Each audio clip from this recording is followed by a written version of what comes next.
Hola, buenas, muy buenas. Miren, nuestro entrevistado de esta entrega es lo que se llama un entrevistado de excepción. Todo un referente iberoamericano de buen periodismo y de academia, de sociología, de pensamiento social. Se le conoce y reconoce en España como el gran moderador, el moderador por excelencia de los debates electorales presidenciales, esos debates electorales presidenciales españoles que tanto bien han hecho a la política de ese hermano país. De alguna manera hay que decir que nada importante ha ocurrido en la España democrática, en política, en comunicación, en los últimos 40 años, que este periodista de raza, fuste y excepción, pues no haya cubierto, comentado, analizado, pensado para el resto del mundo iberoamericano y específicamente español. Es precisamente por eso que es para mí un inmenso placer personal, pero además todo un privilegio profesional el poder encontrarme con el admirado amigo Manuel Campos Vidal. Estamos en un momento de transición. El problema es que no sabemos exactamente a dónde vamos, pero en transición estamos, porque ha habido una reordenación del mapa económico y lo está viendo del mapa político como consecuencia del COVID primero, de la guerra de Ucrania y de lo que pueda venir.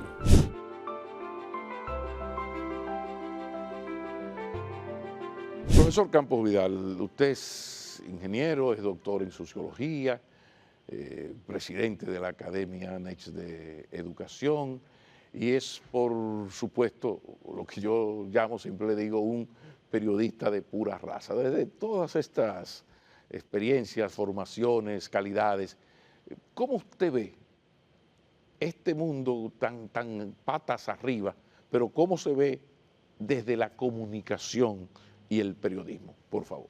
Estamos en un momento de transición. El problema es que no sabemos exactamente a dónde vamos, pero en transición estamos, porque ha habido una reordenación del mapa económico y lo está viendo del mapa político como consecuencia del COVID primero, de la guerra de Ucrania y de lo que pueda venir. Quizá los temas medioambientales que estamos dejando de lado, ¿no?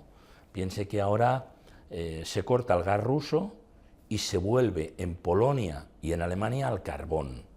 Bueno, eso es un retroceso de años respecto a los avances que se estaban haciendo para descarbonizar nuestra economía. Ojalá no tengamos un evento de esta naturaleza, pero estamos en transición y no sabemos exactamente a dónde. En cualquier caso, habría que tener presente que todo esto además hay que explicarlo, y hay que explicárselo muy bien a los ciudadanos, o de lo contrario, la ciudadanía entra en un proceso de queja permanente, de erosión, de falta de confianza en las instituciones, y cuando digo las instituciones pienso en los gobiernos, en los bancos, en las empresas y, por cierto, también en los medios de comunicación. Así que hace falta una gran pedagogía porque estamos en un tiempo nuevo. Sin lugar a dudas que existe un gran predominio ya de lo que es la sociedad digital. Se ha horizontalizado la información y ha aparecido esto que le llaman periodismo ciudadano. Realmente, profesor Campos Vidal, ¿es correcto esto de que ahora periodistas somos todos? Yo tuve la oportunidad, porque coincidió en el tiempo, de estar en el programa Hora 25, que es un programa emblemático de la radio española. Se acaban de celebrar sus 50 años. Yo estuve 4 en la época en que se celebraba la Guerra del Golfo. Aquella guerra era una guerra radiada y de noche. Lo que estamos viendo ahora es una guerra televisada y de día. Y no solamente por una serie de periodistas y fotoperiodistas que se juegan la vida y a veces desgraciadamente la pierdan para saber qué es lo que está pasando en el frente de batalla, sino que ahora retransmite todo el mundo. Retransmiten desde luego las cadenas de televisión, las cadenas de radio, los enviados especiales de la prensa que han ido allí, pero están retransmitiendo los soldados, utilizando las redes sociales, utilizando incluso TikTok. Hay un soldado que cada día le envía un TikTok a su hija para que sepa, un soldado ucraniano, que sigue vivo. pero están retransmitiendo los presidentes. Antes había una solemne declaración de un presidente en un momento determinado, pues por un desembarco, por una catástrofe o por lo que fuera. Y ahora tenemos una guerra con un presidente, Zelensky, en línea, constantemente. Por las mañanas envía un mensaje, por las noches envía otro, a mediodía entra en Zoom en cualquier parlamento, o en la cumbre de la OTAN, o en el Festival de Cannes de cine. O sea, en cualquier lugar él está presente. Eso hace que comunicativamente sea realmente un aluvión de comunicaciones realmente espectaculares, donde yo tengo la sensación que es positivo, sobre todo porque es más difícil mentir.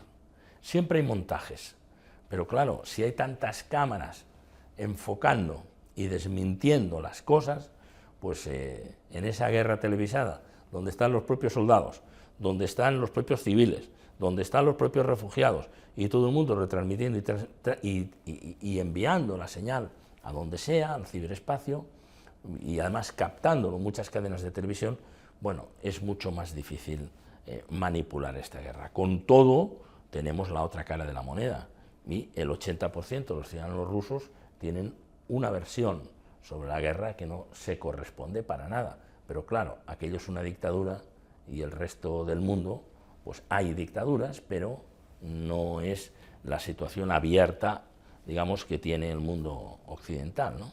Esta es una pregunta incómoda, pero nodal, fundamental, sumamente importante.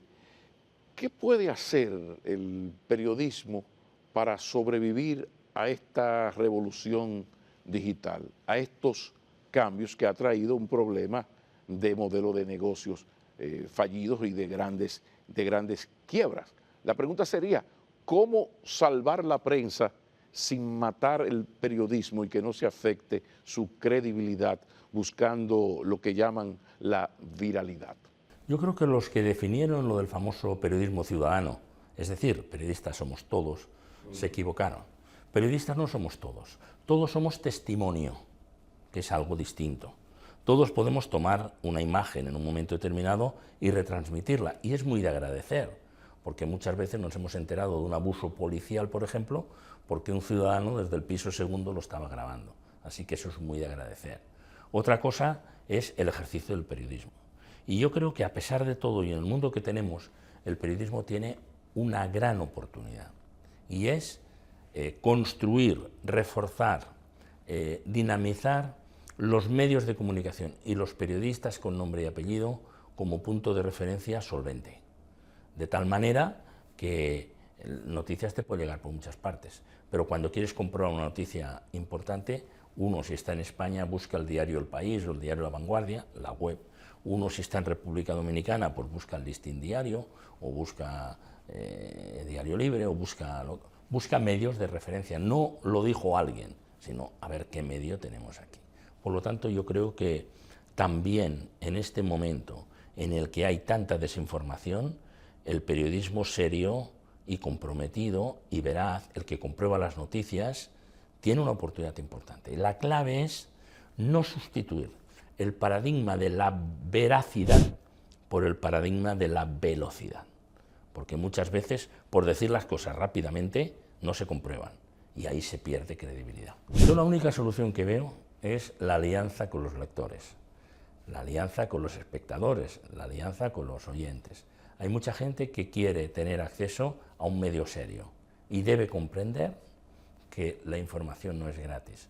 La hacen profesionales, la hacen unas empresas, tienen que ser rentables, o de lo contrario nos encontramos con una situación en la que la propia pandemia, la crisis publicitaria en general, ya veníamos de una crisis todavía no recuperada del año 2008, sobre todo los medios, lo que hace es más dependientes a los medios de la publicidad institucional y de cualquier tipo de ayudas. Así que la alianza con quienes van a consumir una información de calidad, los que quieren leer la columna de tal persona, los que saben que aquel medio ha enviado a alguien a Ucrania y no simplemente se lo han contado, yo creo que es la salida. Pero la ciudadanía tiene que comprender que hay que apoyar a los medios de comunicación si quiere medios independientes y solventes. El medio de comunicación tiene que leer dos capitales. El capital que figura en la empresa que lo constituyó y el capital de la credibilidad. Si empieza a perder el capital de la credibilidad, acabará perdiendo todo lo anterior. Por lo tanto, la credibilidad es la moneda imprescindible y el altar en el que todo medio de comunicación que quiera perdurar, que no sea coyuntural al servicio de quien sea que pasaba por allí, o que aprovechaba una subvención, o que aprovechaba un interés empresarial de alguien, el que quiera perdurar tiene que cuidar la credibilidad, o de lo contrario desaparecerá. Profesor, hablemos de Big Data. Primero, ¿en qué consiste el Big Data? Pero, ¿cómo puede y está influenciando el mundo de la política y de la comunicación este asunto del Big Data, por favor? El Big Data está en todo. Está en la investigación médica, está en los tributos, está en el periodismo también. Así que, por ejemplo, para comprobar noticias recurrimos al Big Data, porque tiramos hacia atrás y hacemos lo que llamamos una búsqueda inversa, ¿no? Apareció, y era muy llamativo en España, una noticia que circuló en redes intensamente, en la que una persona en un hospital le pegaba a un médico, el médico con bata, y se veía claramente que estaba en un hospital, y le pegaba, ¿no? Y entonces la noticia decía, es un inmigrante que le pega a un médico en nuestro país. Aplicamos la búsqueda inversa, lo hicimos en colaboración con una empresa que se llama Maldito Bulo, y lo explicamos en Next, en la Escuela de Negocios, en Next Educación, y entonces se encontró que las mismas imágenes, eran los mismos personajes, se habían difundido en Francia unos meses antes, y entonces decían que el inmigrante era argelino. Se siguió buscando y había sucedido en Alemania, y era un inmigrante turco, y así sucesivamente. Al final se acabó conociendo el origen real de esas imágenes, y eso había sucedido, desgraciadamente, en un incidente en un hospital de Rusia un tiempo atrás, en el que un ciudadano le pegaba a un médico, pero la utilización había sido. ¿Cómo se hace eso? Recurriendo al Big Data. ¿Cómo se hace? En este caso, con la técnica de la búsqueda inversa. Y precisamente, hablando del Big Data, ¿qué va a hacer el periodismo? ¿Qué va a hacer la prensa? ¿Qué va a hacer la sociedad y la misma democracia con estos llamados 4 jinetes del apocalipsis? Esto de Amazon, Facebook, Google y Apple. ¿De qué manera se va a enfrentar? ¿Cómo controlar a estos señores que ya controlan esas 4 empresas, controlan a los propios gobiernos? Y la crisis rusa en Ucrania y en toda Europa, pues lo ha puesto en evidencia. Hablemos un poquito de esos 4 jinetes del apocalipsis. ¿Qué hacer? Algún tipo de regulación hay que buscar, y es impopular hablar de esto, ¿no? Y hay un lobby muy importante para enseguida salen voces, no, porque eso va contra la libertad de expresión, etcétera, etcétera. Pero muchas veces hay algunas empresas que captan datos a partir de lo que se ha declarado en redes sociales, saltándose todos los protocolos, y que sirven para alterar resultados electorales. Yo creo que el ejemplo más trascendente fue el del Brexit, ¿no? Hubo el corte entre el Reino Unido y la Europa unida, y allí se dieron datos realmente muy falsos. Eso llevó a la desaparición de la empresa que lo había hecho, Cambridge Analytica, que es igual porque se debió constituir después con otro nombre, o sea que no nos llama la atención, pero que realmente tenían datos, los que estaban a favor del Brexit, que ni siquiera muchos gobiernos se les dieron a conocer. Entonces, ¿cómo se hace? Pues se hace alterando algunos protocolos y dando a conocer algún otro tipo de parámetros. Por ejemplo, durante la campaña electoral de Trump y de Hillary Clinton, muchísimas personas, se considera que puede ser hasta 100 millones de personas, que leyeron en algún momento que el Papa Francisco apoyaba a Trump, y eso no es verdad. Pero allí se les dio un parámetro en el que, si en la historia de esas personas en su vida en las redes sociales había hecho referencias religiosas, era justamente a esa gente a la que podía ser más sensible esa cuestión, aunque fueran protestantes, aunque pertenecieran a otra iglesia. Pero el Papa Francisco es una persona con enorme imagen, y por lo tanto saber que apoyaba, que era falso, a Trump, pues les podía ayudar, y así sucesivamente. Por lo tanto, la tecnología no es neutra. La tecnología depende o puede ser neutra si se utiliza con honestidad, pero se puede utilizar a favor o en contra de algunas situaciones, en este caso el Brexit o la campaña de Trump, para manipular. Bueno, en una conversación con Manuel Campos Vidal no puede faltar la pregunta. Esta gran disyuntiva, este enfrentamiento histórico, la gran contradicción entre libertad de expresión o libertad de difamación, libertad de expresión frente a regulación o censura. Desde su vasta experiencia, ¿dónde está el equilibrio de todo esto, profesor? Si no hay libertades, si no hay libertad de prensa, si no hay libertad de expresión, no hay democracia. Pero eso no quiere decir que se tenga que autorizar todo.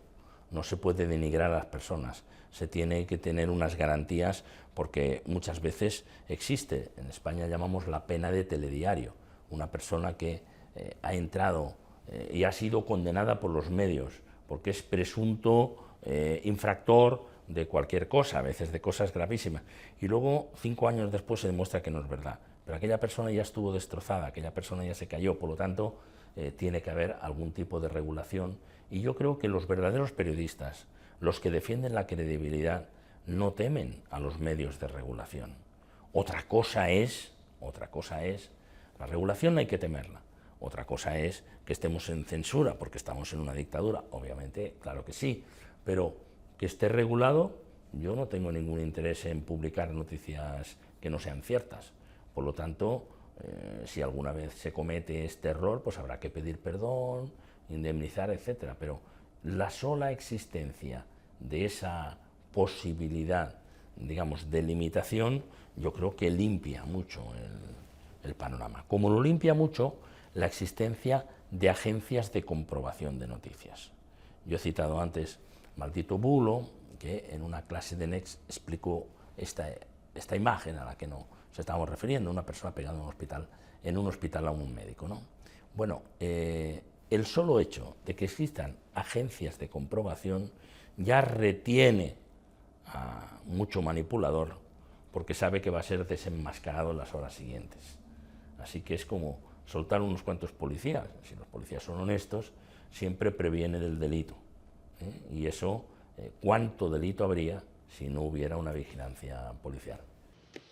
Pasemos a la política pura y dura, profesor. ¿Qué va a hacer la democracia liberal occidental con estos modelos de sistemas democráticos autoritarios, poco democráticos populistas, pero que de alguna manera se están convirtiendo en modelos a seguir, y pienso específicamente en el caso ruso y el caso chino?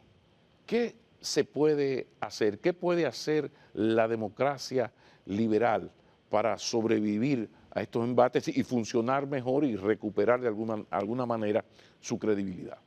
Bueno, estamos viviendo en el mundo una polarización excesiva. Ayudan las redes sociales, por supuesto, porque los algoritmos te envían a personas que piensan más o menos de forma parecida y se crean esas comunidades. Por lo tanto, en primer lugar, las sociedades están más polarizadas. En segundo lugar, la sociedad es cada vez más compleja. Hoy es muy difícil gobernar y aparecen unos señores aquí que son populistas, casi nunca en el poder. Cuando llegan al poder están perdiendo y bueno, recemos por quienes les suceda eso en su país, que con 2 palabras resuelven un problema complejo. Obviamente no lo resuelven. Entonces tenemos, por un lado, polarización, por otro lado tenemos populismo, y por otro lado tenemos un interés, muchas veces, bueno, especulativo, en liquidar la posibilidad de que la ciudadanía pues tenga intervención política, y no se favorece para nada la participación. Y además un fenómeno económico muy importante. Están, como consecuencia de la crisis y como consecuencia de esa concentración de poder también económico en algunas pocas manos, estamos viviendo una desaparición de la clase media. Aquellos países que la tenían, que otros ni siquiera llegaron a fortalecerla. Y todo eso genera, digamos, una animadversión hacia el sistema. Y si el sistema es democrático, pues por ahí tenemos un problema. Y luego vienen todos los apellidos que se quiera poner. Evidentemente, las votaciones en Rusia no es un país democrático Rusia, ni China, porque no se trata de ir a votar, se trata de que se respeten determinadas situaciones, ¿no? Hemos visto en Nicaragua muy recientemente cómo Daniel Ortega y su señora esposa vicepresidenta del país encarcelaron a los 7 candidatos opositores, salvo uno que huyó del país. ¿Eso es democracia? No, por el hecho de que se fuera a votar, ¿no? Y luego hay una situación peligrosa que en Europa estamos viviendo con interés y temor, que es lo que se llama democracias iliberales, una I por delante, pero una I que juega a lo negativo. Entonces, son una serie de países, léase Hungría, por ejemplo, como más destacado, en cierto modo Eslovaquia, en cierto modo Polonia, donde algunas decisiones y algunos avances se liquidan, ¿no? Por ejemplo, exhiben con enorme orgullo que en algunos pueblos, en ciudades pequeñas de Hungría hay un cartel a la entrada que dice pueblo libre de homosexuales.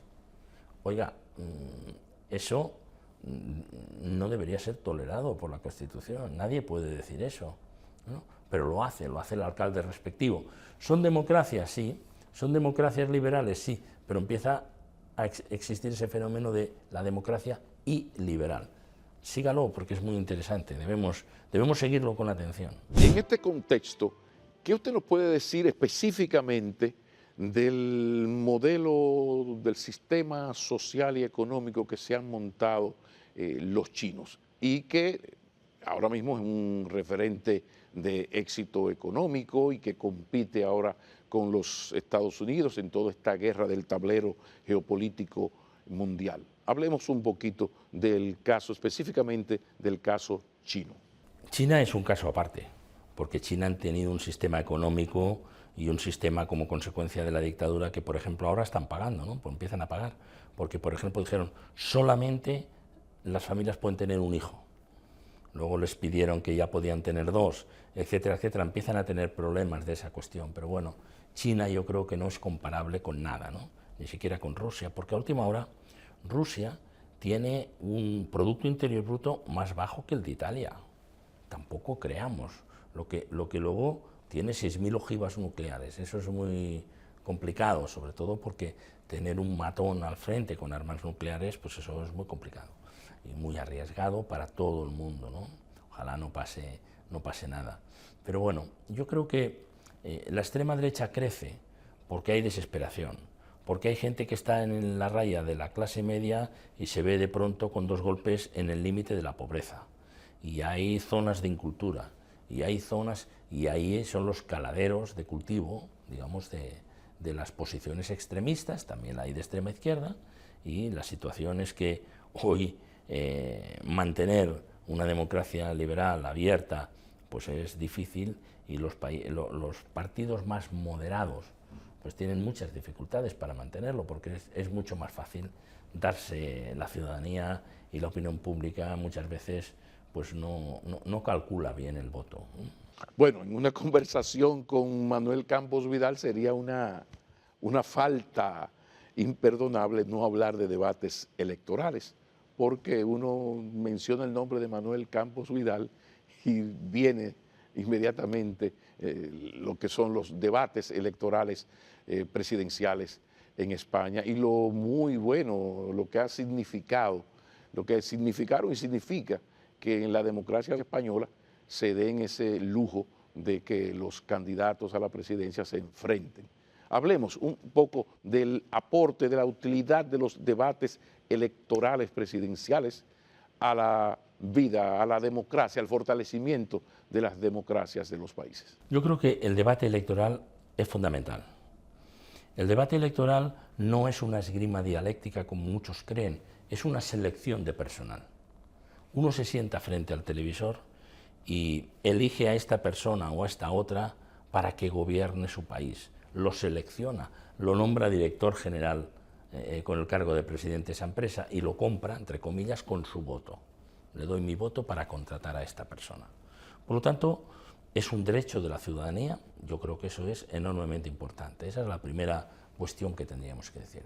Y la segunda cuestión es que en un momento en el que hay tal polarización y tal tensión pues en las redes sociales, porque los algoritmos te conducen o a un grupo o al otro, el debate es el único momento en el que se cruzan los partidarios de un candidato con los partidarios del otro, porque todo el mundo está viendo el debate. Así que los que seguían a Trump y los que seguían a Hillary Clinton les vieron en varios debates cruzarse sus opiniones. Y por esa razón yo creo que si siempre fue importante el debate, y a mí me cabe el honor de haberlos impulsado en España, ahora más que nunca, ¿no? Más que nunca. Mire, le contaré una historia. Yo era un joven estudiante de Sociología en la Universidad de París, alumno del profesor Manuel Castells. Murió Pompidou, hubo unas elecciones en 1974, en el mes de mayo, y hubo un debate. Y yo por primera vez vi aquello y quedé fascinado. Era un debate entre Mitterrand y Giscard. Y yo pensé, algún día habrá democracia en mi país, algún día, a lo mejor como periodista, yo estudié Sociología, pero yo era periodista, a lo mejor podemos organizar un debate. Y lo organizamos. Y pasaron 19 años, pero tuvimos un Felipe González Aznar en el año 93. Y a partir de ahí se interrumpió la tradición, pero luego volvió, y yo creo que hoy es muy difícil que en España, con la tradición que hay, se le soporte, se le admita a un político que no quiera ir a un debate electoral. Y a mí me gustaría que en otros países, desde luego también en República Dominicana, hubiera debates de esta naturaleza, porque yo creo que en realidad es un derecho de la ciudadanía. Ahora, profesor, hay un problema con los debates electorales, y es que, y en España ocurrió, en algún momento hubo un stop, el primero fue en el 93, y luego hubo un stop y se continuó. Entonces, ¿de qué manera salvar el gran problema de que como no hay una obligación legal, las leyes no obligan al debate, hay que crear una cultura política para que sea el ciudadano el que exija esos debates y al político no le convenga ausentarse? Desde su experiencia, hablemos un poquito de esa estrategia para lograr que sea una reivindicación del votante el que se celebren esos debates electorales. Yo creo que es bueno dar a conocer y hablar de los debates, porque entonces su ausencia se nota y se denuncia. Así que lo importante es que se vea el efecto. Y desde luego los debates interesan. Mire, el debate, cuando conseguimos reconstruir los debates, porque estuvimos 15 años parados, en el año 2008, entre Zapatero y Rajoy, hicimos dos. El primero tuvo 13 millones de audiencia en España, y en aquel momento España tenía pues 40 y algo millones de personas, hoy somos 47. A la semana siguiente hubo otra vez el mismo debate con otra moderadora y tuvo 12 millones. La gente no se cansaba, la gente le interesa el debate y la gente le interesa ver en quién va a confiar el país. Así que hay que mostrarlo, hay que enseñarlo y hay que reclamarlo. Muchas veces hay algunos dirigentes políticos que se niegan a hacerlo, pero aunque no sea por ley, es bueno el que sepan que no hacer el debate tiene un castigo electoral. No, la estrategia es simplemente reclamarlo, y reclamarlo con fuerza. Y si se hubiera organizado quizá de otra manera, con la suma de sindicatos, de organizaciones gremiales, con la suma de electores de todo tipo, incluso de distintos partidos, reclamando un debate, pues probablemente se hubiera acelerado. Pero es verdad que entre el debate, como dos también, Felipe González Aznar, del año 1993 hasta 2008, hay un periodo muy importante y efectivamente no hay 15 años de vacío, simplemente porque el presidente Aznar dijo, bueno, yo ya no voy más a debates. Él podía ir a otro, no fue, en el 96, en el 2000 ganaba por mayoría absoluta y dijo, bueno, ¿qué me va a quitar esto? Un punto, a mí qué más me da. En el 2004 le recomendó, por no decir que le impuso a Mariano Rajoy, al cual él había designado como candidato, que no aceptara el debate, y en el 2008 el propio Rajoy comprendió que le interesaba el debate y el presidente del gobierno entonces, Zapatero, lo aceptó. Es más difícil que quien está en el poder acepte, pero yo que agradezco a todas las personas que me concedieran el honor de ser moderador, José María Aznar incluido, pero lo que he dicho es la historia y habría que reconocerlo, y lo hemos comentado alguna vez. Bueno, yo les agradezco mucho, y especialmente a los que, siendo presidentes, hayan aceptado ir a los debates electorales, porque se supone que el presidente está un poquito más fortificado, pertrechado frente a lo que pueda pasar. Yo creo que ahora, a mitad de legislatura, es momento de pedir que los debates estén en la ley, porque así ahí quedará. O sea que yo sugeriría que los pusieran en la ley, porque las circunstancias cambian, y a veces está a favor, a veces está en contra, me conviene, no me conviene, y así que sepan que por lo menos un debate va a haber. Si luego se quieren hacer más, que se hagan más. Bueno, profesor, usted, ya yo decía ahorita que usted muchas cosas, usted es un doctor en sociología, ingeniero y un periodista que ha ocupado las más importantes, desde las más pequeñita posición a las más altas, y goza de un reconocimiento en su país y en Iberoamérica, especial reconocimiento. Entonces, ¿cuáles consejos usted puede darle a ese joven que va a estudiar, que está estudiando, que recientemente se graduó, o a ese profesional en ejercicio del periodismo? Algunos consejos, por favor. Bueno, cualquier persona que se interese por la comunicación tiene que saber que esta es una tarea apasionante. Es una de las más bellas, creo yo, profesiones que hay. Desde luego, lo mío es muy vocacional. Desde que era niño, yo quería ser periodista cuando tenía 12 años y no tenía ningún antecedente, digamos, en mi familia, ¿no? Y mi madre me decía, pero hombre, pero los periodistas son como los artistas, hoy aquí, mañana allí. Y yo pensaba, mi madre es muy antigua, luego comprendí que era verdad, los periodistas hoy aquí, mañana allí. Eso es lo cierto. Bueno, yo creo que hay que vivirlo con pasión, pero hay que vivirlo con responsabilidad y con formación. La formación es fundamental. Se sienta uno con un periodista y sabe adivinar enseguida si tiene otros estudios o no, si tiene alguna sensibilidad especial, por las propias palabras que está utilizando. Por lo tanto, yo recomendaría, vívanlo con pasión y con vocación, vívanlo con humildad, porque hay algunos periodistas que hacen mal honor a su nombre y tratan de aprovecharse pues, de la notoriedad o de lo que sea. Vívanlo con formación, que es absolutamente fundamental, y sobre todo, vívanlo con mucha honestidad. Yo digo a mis alumnos, si usted quiere hacerse rico, no se haga periodista. Ya sé que hay periodistas ricos, hay circunstancias distintas y tal, mucho éxito, lo que sea, vinculado con otras cosas, y como en todos los sitios, pues personas que no han actuado honestamente. Pero si pueden, desde luego, si quieren ser periodistas, vívanlo con humildad también, porque muchas personas creen pues, que va a presentar el telediario, que va a ser la persona con más éxito. Y la comunicación es tan importante en la sociedad, en las empresas, en los colegios, yo diría que en la propia opinión pública, en las familias y en todas partes, que hay muchos lugares donde desarrollar la tarea de comunicador, no necesariamente en los medios de comunicación.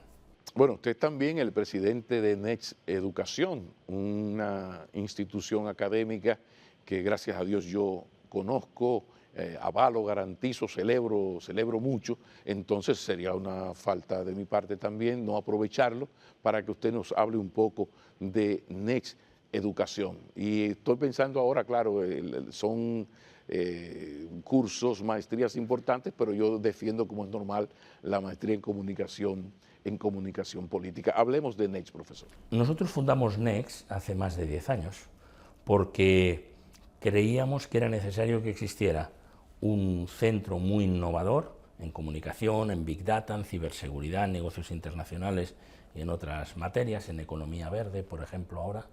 Por un lado, innovación, y por otro lado, en el que los profesores fueran personas que enseñaban de aquello que trabajaban y que era su experiencia. Y esto marca una diferencia enormemente importante. Así que si usted es alumno de Next Educación, se puede encontrar con un exdiputado o con un diputado, se puede encontrar con un alcalde o exalcalde, se puede encontrar con un asesor político, se puede encontrar con alguien que le está ayudando a exportar en el ámbito, digamos, de los negocios internacionales. Nuestro director de Big Data es una persona, Belarmino García, que creó una telefónica que finalmente fue comprada por Orange. Es decir, eso marca la diferencia.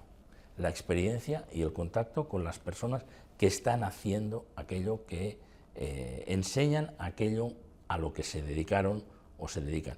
Y eso marca un nivel de profundidad y una vinculación del alumno con el profesor especial, y esa es nuestra marca de diferencia. Aquí nosotros tenemos personas además de todos los partidos políticos, así que da clase el que fuera José Luis Ayllón, que fue jefe de gabinete con Rajoy, o Antonio Hernando, que fue diputado, portavoz del Partido Socialista y que ahora mismo trabaja con Pedro Sánchez en Moncloa, también Paco Salazar, que estaba con él en Moncloa, es decir, en la presidencia del gobierno, pero también hemos tenido independentistas catalanes a expresar su punto de vista, o hemos hecho un debate sobre la guerra en Europa pues con el portavoz del Partido Popular o uno de los portavoces en exteriores, el que fuera ministro García Margallo del Partido Popular, o con la diputada Susana Solís, que es de Ciudadanos, o con personas del Partido Socialista. Es decir, la pluralidad es elemental, porque no estamos haciendo política,